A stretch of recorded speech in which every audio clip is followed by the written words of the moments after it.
também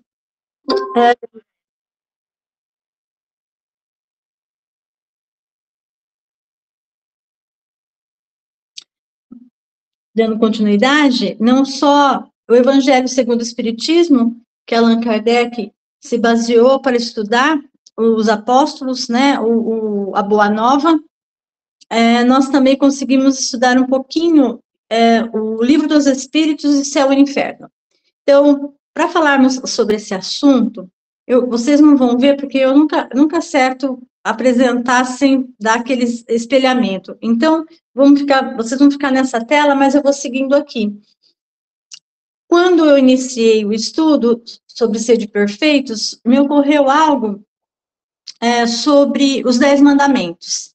Então, o primeiro grande exemplo, caminho para essa sede perfeitos, para esta perfeição, foram os 10 mandamentos, que veio por Moisés, né, um dos líderes religiosos, um hebreu, que conduziu, né, tirou da escravidão, né, dos egípcios, dos hebreus, e trouxe para que aquele povo pudesse ter um pouco mais de organização e de disciplina. A equipe espiritual que os conduzia deu-lhe os 10 mandamentos. E nesses 10 mandamentos, então, recebemos esses 10 mandamentos há 1.500 anos antes de Jesus. Já era um roteiro para este caminho de entendimento, onde nós poderíamos, então, ser pessoas, criaturas um pouco melhores. Eu vou ler rapidamente, só para a gente recordar os 10 mandamentos que Moisés, mediunicamente, nos trouxe há 1.500 anos antes de Jesus. Então, amar a Deus sobre todas as coisas, não tomar seu santo nome em vão, guardar domingos e festas, honrar pai e mãe, não matar, não pecar contra a castidade, não furtar, não levantar falso testemunho, não desejar a mulher do próximo e não cobiçar as coisas alheias. Já pensou se a gente já tivesse aprendido a lição? Nesses 1.500 anos, quantas encarnações e reencarnações nós já passamos?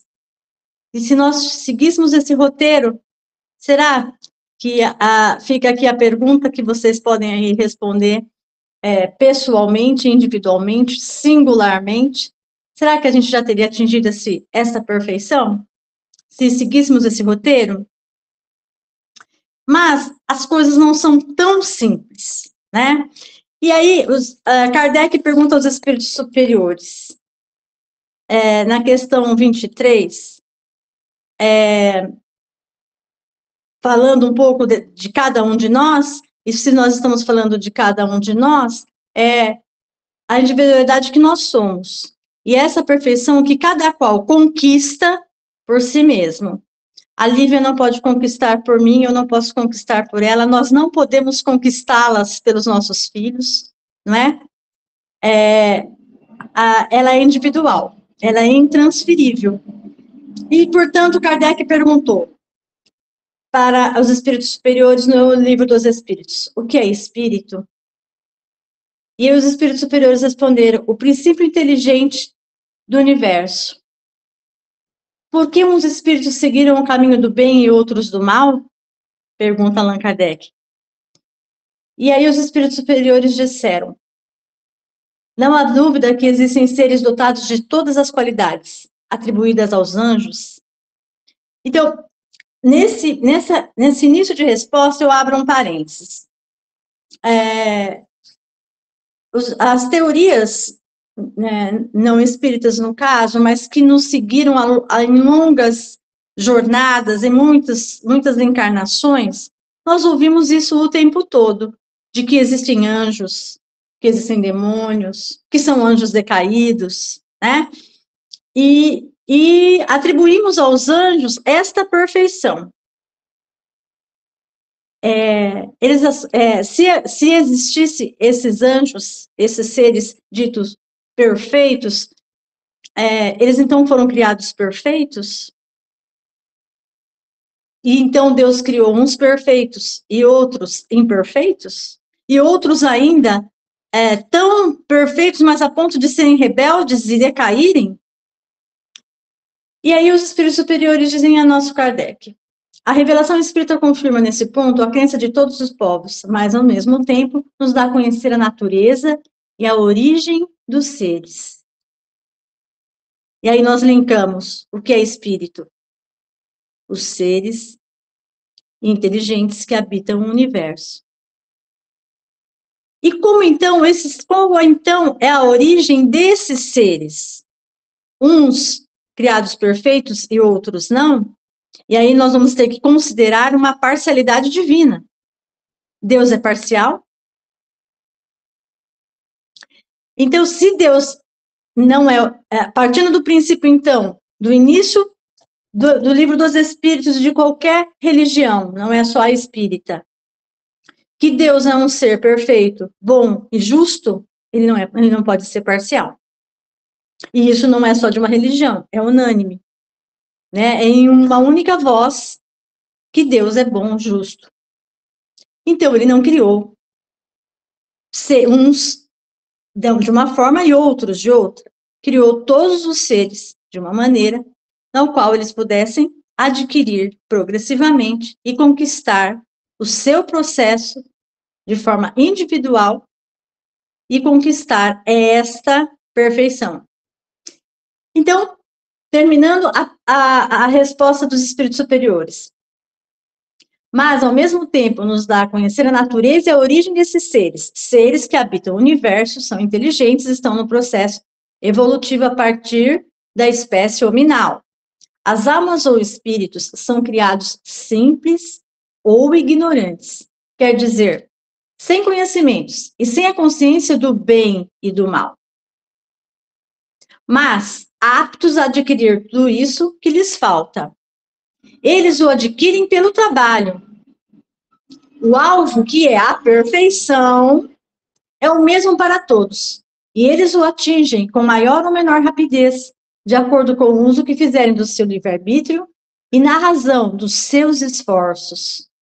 Todos têm que percorrer os mesmos graus, com o mesmo trabalho a cumprir. Então, partindo do princípio que, unânime, isso para nós espíritas também, que Deus é bom, justo, ele criou todos os seres de forma simples e ignorante.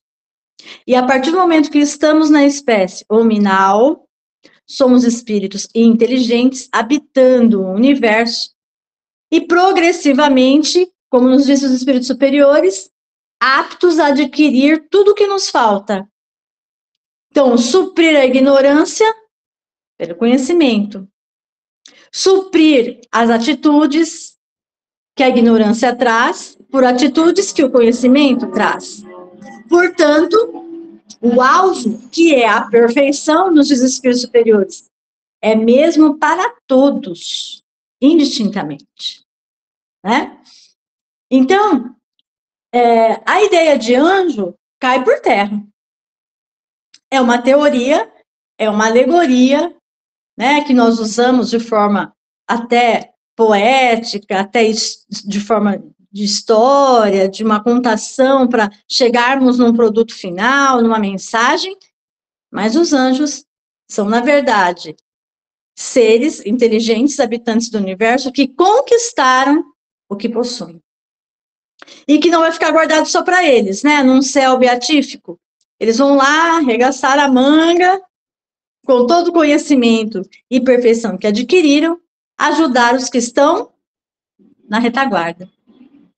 Então, e quer mais um exemplo vivo disso? Jesus Cristo. Né? Então, se nós temos, como nos disse os espíritos superiores, um modelo a ser seguido de perfeição, é Jesus Cristo. No nosso planeta, pelo menos é. Né? E ele atingiu esse grau de perfeição. E o que ele está fazendo com isso? Ajudando a todos nós.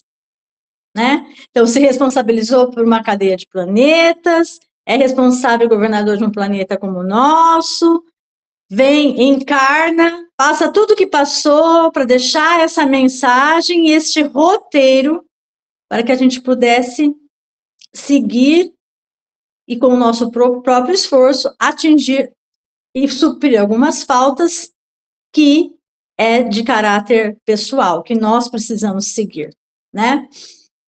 No Evangelho, que é a ideia central da palestra, nos fala no capítulo 17 sobre as características da perfeição. E sentem-se na cadeira, pode pôr cinto se vocês quiserem, porque é intenso. Começa nos dizendo Mateus, no capítulo 5, versículo 44 e seguintes. Amai os vossos inimigos. Fácil, né? Fazei o bem aos que vos odeiam. E orai pelos que vos perseguem e caluniam. Porque, se somente amardes os que vos amam, que recompensa tereis disso? Não fazem assim também os publicanos?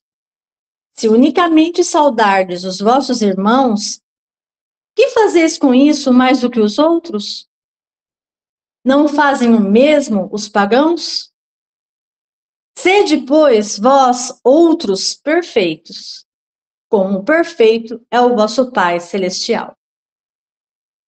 No Evangelho nos coloca assim, que Jesus coloca dessa maneira, mas é claro que fica subentendido dentro das nossas conquistas intelectuais e morais, que não vamos atingir a perfeição do Pai Criador, mas vamos atingir uma perfeição relativa suficientemente, que nos dará uma autonomia suficiente para que possamos fazer sempre o certo em detrimento do errado.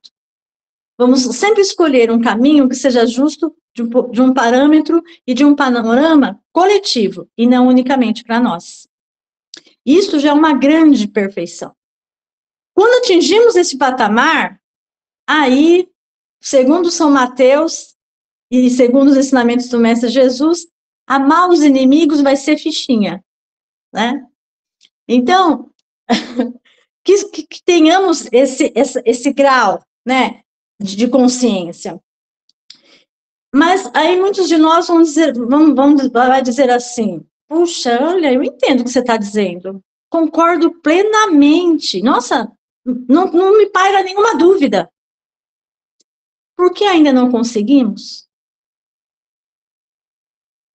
Eu dou um exemplo. Outro dia eu fui maltratada pelo filho de um paciente. Mas, assim, ele foi muito rude. Eu olhei para aquele moço, uma criança, gente, né, um rapaz. Eu falei, gente, né, vou ter que dizer duas coisas aqui de mim para comigo mesmo, eu disse. Ele não só está sendo rude, como está sendo desrespeitoso, eu sou mais velha que ele, né? Então, eu pensei, não é só uma deseducação, né, uma falta de respeito plena com uma pessoa que tem mais idade que ele, né, que tem uma profissão, que deveria estar sendo levado em consideração, no mínimo. Aí fui eu, nas minhas preces, tentar rezar para o moço. O pai pediu desculpas, ele não, até ele falou para o pai dele, desculpa para quê? Mas desculpas, que absurdo, né? E aí, eu fui rezar para o moço, não conseguia rezar para o moço, gente. Falei, Jesus, realmente, e não é nem inimigo, hein? Foi só um atrito, né? Foi só um conflito. Eu falei, olha, Adriane, tá mal, minha filha. Vai ter que, vamos começar de novo? Resetei. Fui tentar rezar para ele de novo. Não deu. Aí eu falei, vamos apelar para visualizações terapêuticas do Divaldo Franco. Vamos lá, na visualização terapêutica de Divaldo Franco, mentalizamos uma área verde, montanhosa, né? Fiz todo um relaxamento, aí fui buscar o moço para rezar por ele. Foi a hora que entrou um pouco. Foi a hora que eu consegui diluir um pouco, né? Mas não é fácil, né? Esse roteiro aqui que Jesus nos colocou e Mateus nos trouxe, não é um roteiro fácil para nós, no grau evolutivo que nos encontramos. Então, parece até controverso, mas ser perfeito, no grau evolutivo que nós estamos, parece algo, assim, inatingível, né? E aí a gente se pergunta, por que ainda não conseguimos?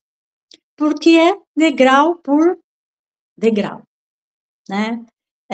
Ainda temos, dentro da ignorância ao qual fomos criados, e nós acabamos nos envolvendo em múltiplas existências, com todas as consequências dessa ignorância, então o orgulho, o egoísmo, lubrificamos bastante o nosso ego, né, nos sentindo pessoas que precisavam ter um orgulho de casta, um orgulho de raça, né, ser o melhor, e nós acabamos nos alimentando desses sentimentos de egoísmo, de orgulho, de vaidade, né, em posições e funções em múltiplas existências que até favoreciam esses sentimentos, e aí hoje diluí-los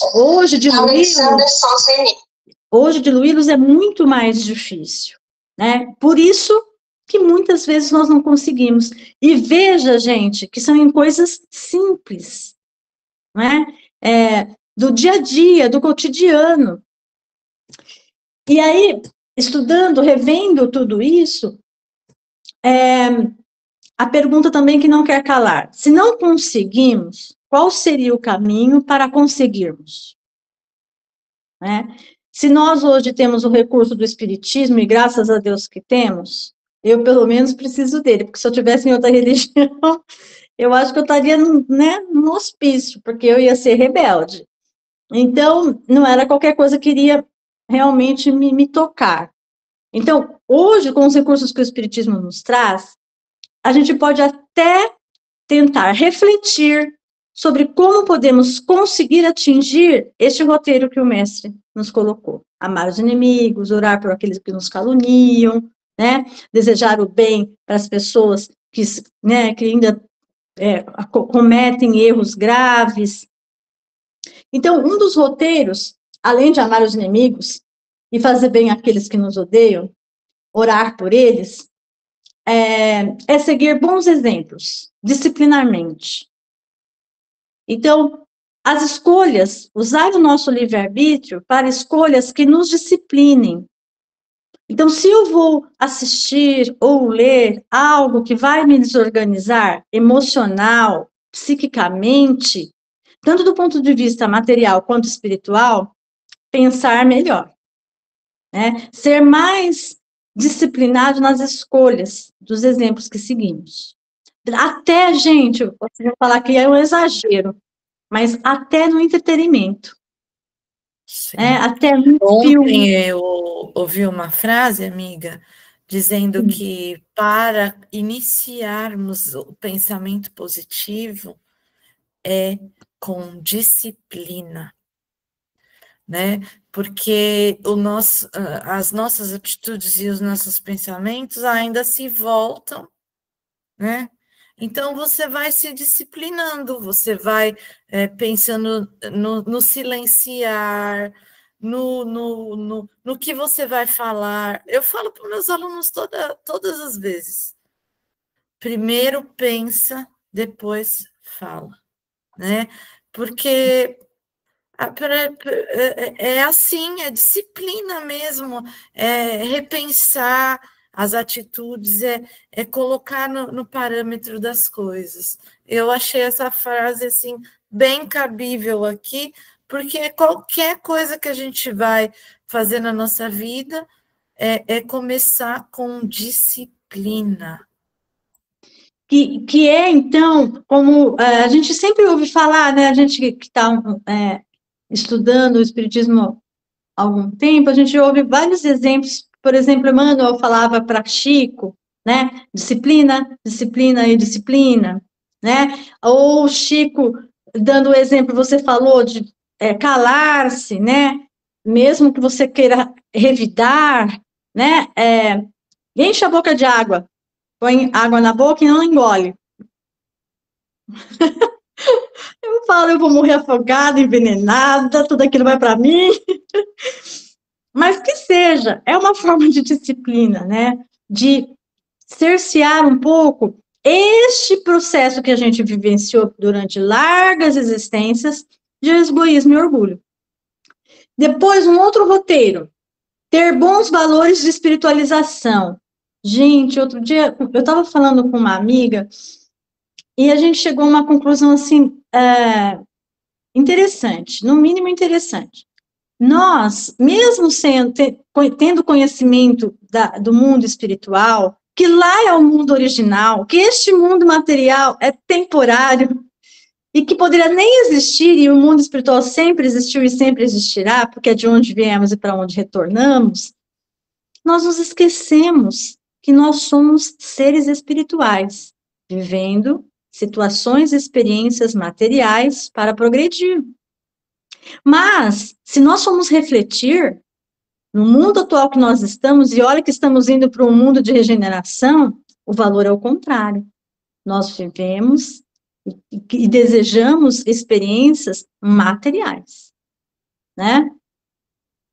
Então, essa conquista desse entendimento, desse valor que é importante, né? Então, às vezes parece que a gente está tão fracassado, né? Que nada dá certo, nada se encaixa. Outro dia eu estava ouvindo uma música dos Carpenters, eu adoro ouvir os Carpenters, é antiga, né? Eu falo que eles faziam música, eu nem tinha nascido ainda.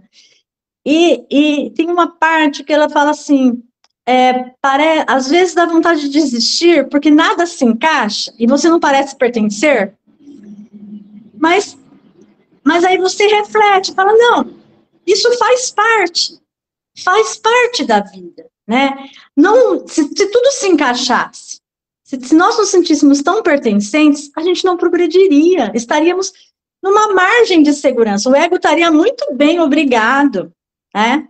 Então, a gente, para atingir o self, para atingir um eu superior, a gente precisa dessas lambadas, né? As coisas não podem estar encaixando, você precisa ir em busca desse quebra-cabeça que se encaixe, né? Isso chama-se lutar, esforço, né? E aí, pensando nisso, em ter bons valores espirituais, é ter esperança. E aí, me ocorreu outro dia, nós estávamos fazendo uma palestra, acho que foi até no dia da psicografia, que a esperança está muito ligada com a fé. Então, se a fé é a certeza que algo vai acontecer, mesmo você não tendo certeza que vai acontecer, então você tem fé que aquilo vai acontecer, né? Que mesmo você não tendo certeza que vai acontecer, isso é fé. Agora, por exemplo, a fé em Deus, a fé naquilo que você não tem de concreto, mas você sabe que é verdade, né? Então, a fé raciocinada, né? Que o Espiritismo nos coloca. Agora, a espera desta fé, que você não sabe, porque você sabe que vai acontecer, mas você não tem aquela certeza, a certeza, ela é abstrata, é a esperança, né? Então, a fé e a espera dessa fé, a esperança, né? E que, gente, não vai encaixar mesmo, né? A gente vai lutar a cada dia para buscar estes encaixes, mas que, se eles estivessem encaixados, a gente não estaria progredindo, né? É difícil pensar assim, mas é a verdade, né? A conscientização de nós mesmos, o eu real e do outro. Então, lembrando que se eu sou imperfeito, mas estou propenso, como criatura de Deus, à perfectibilidade, a uma perfeição relativa, o outro também está. Né? Então, eu erro, o outro erra. E eu não sou melhor nem pior por isso, e nem o outro. Então, o parâmetro de comparação, ele não é bom para nós. Né? Ou ele nos enfraquece, ou ele nos eleva num ego insuflado. Então, a comparação seria, é imperfeito que nem eu, coitado. Né? E fazer o bem sem ostentação. Ah, aí pega todo o capítulo 17. A proposta de todo o capítulo 17, dentro das características da perfeição, é fazer o bem sem ostentação. Portanto, a caridade. É o sair de si mesmo e ajudar também. Naquilo que pode, como pode. E de forma que não alardeie, né? Sem as trombetas. Muitas vezes vai ficar bem escondidinho e que fique bem escondidinho. Fique só entre você e quem foi ajudado, e às vezes nem quem é ajudado sabe que foi você. Que bom que não sabe, né? Isso nos transforma de dentro para fora. Nos torna um eu menos apegado, né? Menos orgulhoso, né? E está aprendendo a ajudar, né? Então, este seria um caminho, um roteiro assim mais prático para que possamos entender as características da perfeição que Mateus nos trouxe dentro dos ensinamentos de Jesus. E que, de alguma maneira, nos transmite também um roteiro, um fortalecimento de que nós somos, não somos meros coadjuvantes, nós somos ativos em todo este processo. E se alguma coisa deu errado, a culpa é nossa. Né? Em algum momento eu quis pegar um atalho, e esse atalho não foi bom. Né? E não há outro caminho, gente, dentro desse ser de perfeitos. Porque se em algum momento eu achar que eu sou superior que o outro, eu outro dia estava pensando sobre isso, eu falei, nossa, como a reencarnação é mestra, né? Como ela é educativa. Porque se hoje eu estou numa posição, amanhã eu vou estar em outra. Porque faz parte do aprendizado, né? Então, se hoje eu estava mandatário, amanhã eu vou ser o mandado, né? Se ontem eu estava na posição de um rei, hoje eu estou de um plebeu, né? E que bom que é assim, porque é como aprendemos, é como diluímos a nossa ignorância, é como aprendemos o processo, se não pelo amor, mas, né, que seja, né, coadjuvante e Equador, mas ela é educativa. Ela nos traz a esses roteiros de seguir bons exemplos disciplinarmente, de ter esperança, de ter valores espirituais, de ter conscientização de nós, real, né, a conscientização de quem nós somos mesmo, e não aquele eu, né, que eu gostaria que fosse, mas ainda não é, e fazer o bem. Então, seguindo essa linha de raciocínio, eu achei uma frase de Carl Gustav Jung, que diz assim: até onde podemos discernir, o único propósito da existência humana é acender uma luz na escuridão do mero ser. Eu não posso acender essa luz na Lívia, por mais que ela seja uma grande amiga, né? Eu posso ajudar, posso aqui estarmos, né, trocar, refletir juntas, mas eu não posso acender isso nela. E ela não pode acender em mim. E assim sucessivamente. Isso voltando ao nosso ponto inicial, é intransferível, é único. Só nós podemos fazer por nós mesmos. Nem mesmo Deus, né? O que Deus fez? Te criou, simples e ignorante. Te deu um tapinha nas costas e diz, vai crescer, vai. Né? E deu todos os recursos que ele podia. E está dando, né? Nós é que devemos, pelo livre-arbítrio, pelas nossas livres escolhas e atitudes, chegar nessa perfeição. Que é um destino final de todos, né? Mas os caminhos que nós percorremos, esses são das nossas responsabilidades. Então, acho que era isso que eu queria falar, gente, dentro do Ser de Perfeitos. Espero que eu tenha sido bastante a cabeça de vocês para a gente refletir bastante. Sairmos do nosso, né, da nossa margem de segurança e dizer, não estou nadando ainda como devia. O Marcinho sempre fala, né, que